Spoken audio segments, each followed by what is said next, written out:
Livro de Colossenses. Eu, Paulo, apóstolo de Cristo Jesus, pela vontade de Deus, escrevo junto com o irmão Timóteo esta carta ao povo de Deus que mora na cidade de Colossos, os nossos fiéis irmãos em Cristo. Que a graça e a paz de Deus, o nosso Pai, estejam com vocês. Sempre que oramos por vocês, damos graças a Deus, o Pai do nosso Senhor Jesus Cristo, pois ficamos sabendo da fé que vocês têm em Cristo Jesus e também do amor que vocês têm por todo o povo de Deus. Quando a verdadeira mensagem, a boa notícia do Evangelho chegou a vocês pela primeira vez, vocês ouviram falar a respeito da esperança que o Evangelho oferece. Por isso, a fé e o amor que vocês têm são baseados naquilo que esperam e que está guardado para vocês no céu. Essa boa notícia que vocês receberam está trazendo muitas bênçãos e vai se espalhando pelo mundo inteiro. E foi isso mesmo que aconteceu com vocês, desde o dia em que pela primeira vez ouviram falar a respeito da graça de Deus e a conheceram de verdade. Tudo isso vocês aprenderam com Epáfras, nosso querido companheiro de trabalho, o qual presta serviço em favor de vocês como um fiel servidor de Cristo. Foi ele quem nos contou do amor que o Espírito de Deus deu a vocês. Por esse motivo, desde o dia em que ficamos sabendo de tudo isso, nunca paramos de orar em favor de vocês. Pedimos a Deus que encha vocês com o conhecimento da sua vontade e com toda a sabedoria e compreensão que o Espírito de Deus dá. Desse modo, vocês poderão viver como o Senhor quer e fazer sempre o que agrada a Ele. Vocês vão fazer todo tipo de boas ações e também vão conhecer a Deus cada vez mais. Pedimos a Deus que vocês se tornem fortes com toda a força que vem do glorioso poder dele, para que possam suportar tudo com paciência e agradeçam com alegria ao Pai que os tornou capazes de participar daquilo que ele guardou no reino da luz para o seu povo. Ele nos libertou do poder da escuridão e nos trouxe em segurança para o reino do seu Filho amado. É Ele quem nos liberta, e é por meio dele que os nossos pecados são perdoados. Ele, o primeiro Filho, é a revelação visível do Deus invisível. Ele é superior a todas as coisas criadas, pois por meio dele Deus criou tudo, no céu e na terra, tanto que se vê como que não se vê, inclusive todos os poderes espirituais, as forças, os governos e as autoridades. Por meio dele e para ele, Deus criou todo o universo. Antes de tudo, ele já existia, e por estarem unidas com ele, todas as coisas são conservadas em ordem e harmonia. Ele é a cabeça do corpo, que é a igreja, e é ele quem dá vida ao corpo. Ele é o primeiro filho que foi ressuscitado para que somente ele tivesse o primeiro lugar em tudo, pois é pela própria vontade de Deus que o Filho tem em si mesmo a natureza completa de Deus. Portanto, por meio do Filho, Deus resolveu trazer o universo de volta para si mesmo. Ele trouxe a paz por meio da morte do seu Filho na cruz, e assim trouxe de volta para si mesmo todas as coisas, tanto na terra como no céu. Antes, vocês estavam longe de Deus e eram inimigos dele por causa das coisas más que vocês faziam e pensavam.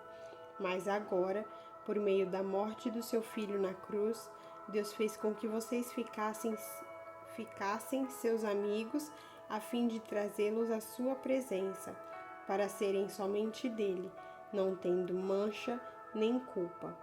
Mas é preciso que vocês continuem fiéis, firmados sobre um alicerce seguro, sem se afastar da esperança que receberam quando ouviram a boa notícia do Evangelho. Foi desse Evangelho que eu, Paulo, me tornei servo, e é esse Evangelho que tem sido anunciado no mundo inteiro. Agora eu me sinto feliz pelo que tenho sofrido por vocês, pois o que eu sofro no meu corpo pela Igreja, que é o corpo de Cristo, está ajudando a completar os sofrimentos de Cristo em favor dela. E Deus me escolheu para ser servo da Igreja e me deu uma missão que devo cumprir em favor de vocês. Essa missão é anunciar de modo completo a mensagem dele. Essa mensagem é o segredo que ele escondeu de toda a humanidade durante os séculos passados, porém que agora ele revelou ao seu povo. O plano de Deus é fazer com que o seu povo conheça esse maravilhoso e glorioso segredo que ele tem para revelar a todos os povos. E o segredo é este: Cristo está em vocês, o que lhes dá a firme esperança de que vocês tomarão parte na glória de Deus.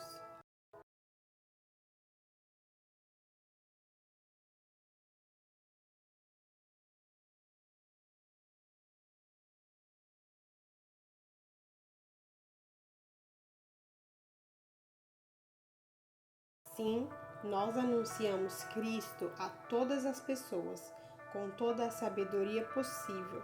Aconselhamos e ensinamos cada pessoa, a fim de levar todos à presença de Deus como pessoas espiritualmente adultas e unidas em Cristo.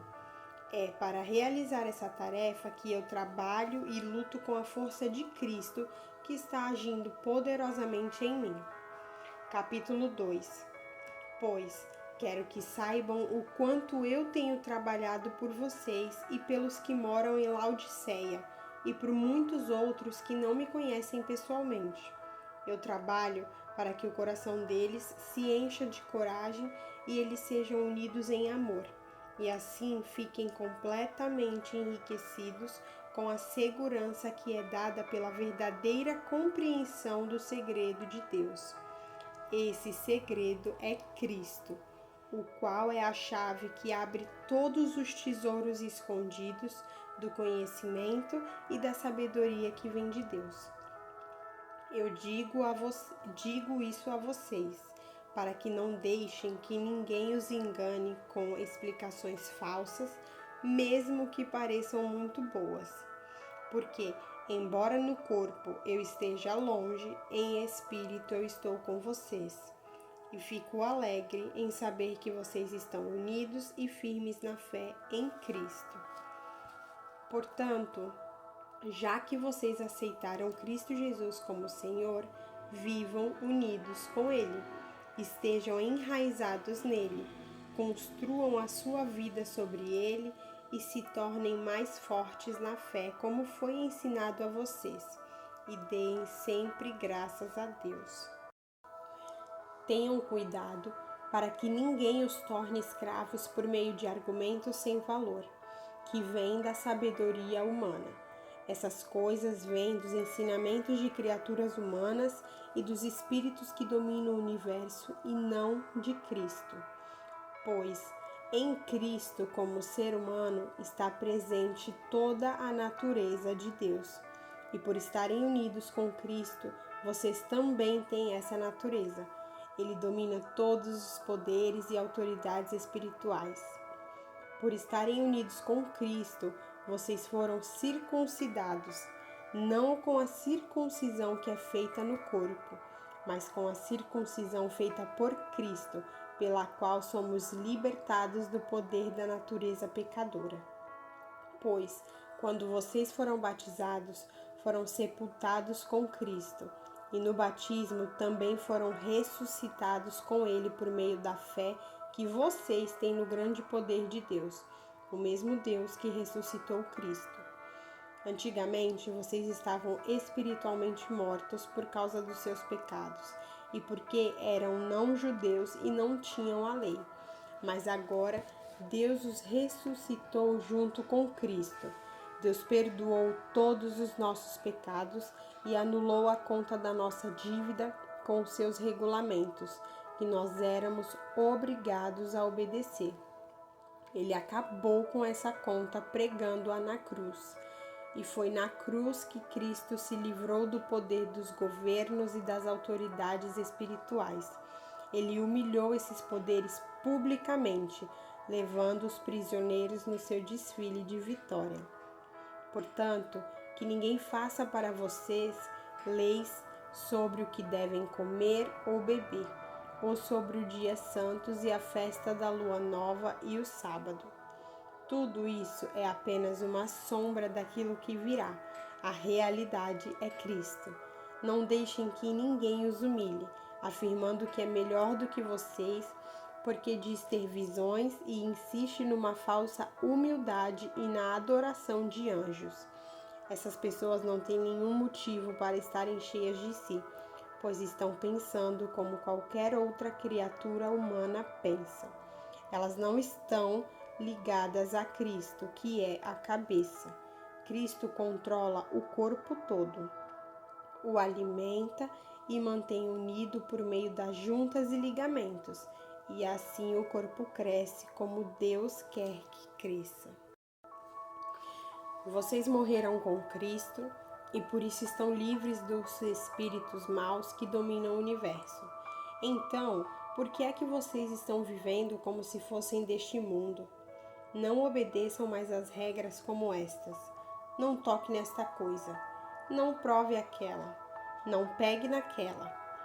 Todas essas proibições têm a ver com coisas que se tornam inúteis depois de usadas. São apenas regras e ensinamentos que as pessoas inventam. De fato, essas regras parecem ser sábias ao exigirem a adoração forçada dos anjos, a falsa humildade e um modo duro de tratar o corpo. Mas tudo isso não tem nenhum valor para controlar as paixões que levam à imoralidade. Capítulo 3.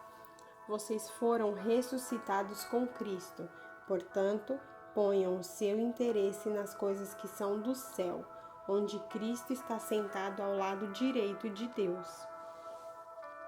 Pensem nas coisas lá do alto e não nas coisas que são aqui da terra, porque vocês já morreram e a vida de vocês está escondida com Cristo, que está unido com Deus. Cristo é a verdadeira vida de vocês, e quando Ele aparecer, vocês aparecerão com Ele e tomarão parte na sua glória. Portanto, matem os desejos deste mundo que agem em vocês, isto é, a imoralidade sexual, a indecência, as paixões más, os maus desejos e a cobiça, porque a cobiça é um tipo de idolatria. Pois é por causa dessas coisas que o castigo de Deus cairá sobre os que não lhe obedecem.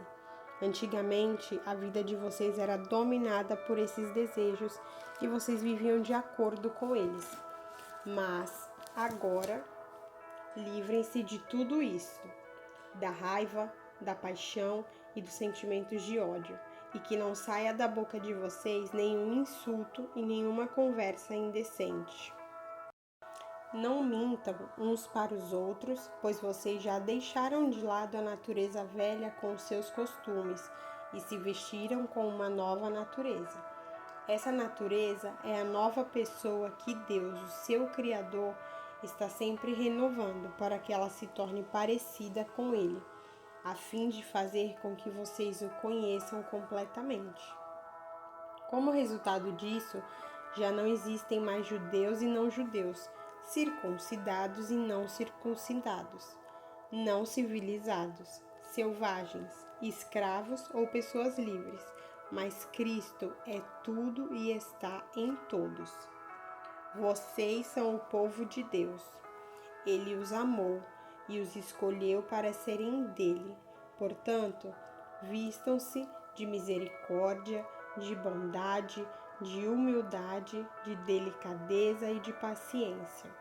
Não fiquem irritados uns com os outros e perdoem uns aos outros, caso alguém tenha alguma queixa contra outra pessoa. Assim como o Senhor perdoou vocês, perdoem uns aos outros. E, acima de tudo, tenham amor, pois o amor une perfeitamente todas as coisas. E que a paz de Cristo, que Cristo dá, dirija vocês nas suas decisões. pois foi para essa paz que Deus os chamou, a fim de formarem um só corpo. E sejam agradecidos, que a mensagem de Cristo, com toda a sua riqueza, viva no coração de vocês. Ensinem e instruam uns aos outros com toda a sabedoria. Cantem salmos, hinos e canções espirituais. Louvem a Deus com gratidão no coração. E tudo que vocês fizerem ou disserem, façam em nome do Senhor Jesus, e por meio dele agradeçam a Deus, o Pai. Esposa, obedeça ao seu marido, pois é o que você deve fazer por ser cristã. Marido, ame a sua esposa e não seja grosseiro com ela. Filhos, o dever cristão de vocês é obedecer sempre ao seu pai e à sua mãe, porque Deus gosta disso. Pais, não irritem os seus filhos para que eles não fiquem desanimados. Escravos, em tudo obedeçam àqueles que são seus donos aqui na terra. Não obedeçam só quando eles estiverem vendo vocês, procurando com isso conseguir a aprovação deles, mas obedeçam com sinceridade por causa do temor que vocês têm pelo Senhor. O que vocês fizerem, façam de todo o coração, como se estivessem servindo o Senhor e não as pessoas. Lembrem que o Senhor lhes dará como recompensa aquilo que ele tem guardado para o seu povo, pois o verdadeiro Senhor que vocês servem é Cristo. E quem faz o mal, seja quem for, pagará pelo mal que faz, pois quando Deus julga, ele não faz diferença entre as pessoas. Capítulo 4. Donos de escravos, sejam justos e honestos na maneira de tratar os seus escravos.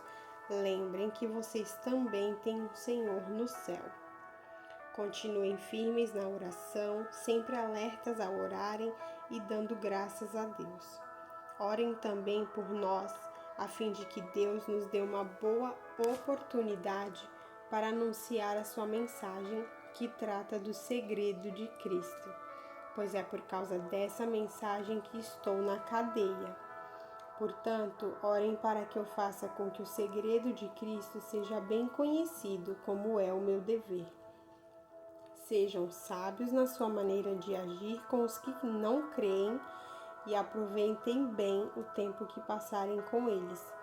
Que as suas conversas sejam sempre agradáveis e de bom gosto, e que vocês saibam também como responder a cada pessoa. Tíquico, nosso querido irmão, trabalhador e fiel companheiro no serviço do Senhor, levará a vocês todas as notícias minhas. Eu o estou enviando para contar como todos nós vamos indo e assim animar vocês.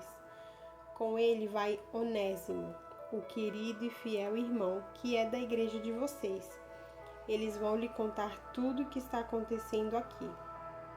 Aristarco, que está na cadeia comigo, lhes manda saudações. E também Marcos, o primo de Barnabé. Vocês já têm orientação a respeito de Marcos para recebê-lo bem, se ele passar por aí. Josué, chamado o Justo, também manda saudações. Esses três são os únicos judeus convertidos que trabalham comigo para o reino de Deus, e eles têm me ajudado muito. Epáfras, outro que é da igreja de vocês e é servo de Cristo Jesus, também manda saudações. Ele sempre ora com fervor por vocês. Ele pede a Deus que faça com que vocês sejam sempre firmes, espiritualmente maduros e prontos para cumprir tudo o que Deus quer. Eu posso afirmar que ele tem trabalhado muito em favor de vocês e pela gente de Laodiceia e de Herápolis. Lucas, nosso querido médico, e o irmão Demas mandam saudações. Mandamos saudações aos irmãos que moram em Laodiceia. Saudações também para Ninfa e para a igreja que se reúne na casa dela. Peço que, depois de lerem esta carta, vocês a mandem para Laodiceia, a fim de que os irmãos de lá também a leiam. E vocês leiam a carta que vai chegar de Laodiceia, e digam isto a Arquipo: procure cumprir bem a tarefa que você recebeu no serviço do Senhor. Com a minha própria mão escrevo isso. Saudações de Paulo. Não esqueçam que estou na cadeia. Que a graça de Deus esteja com vocês.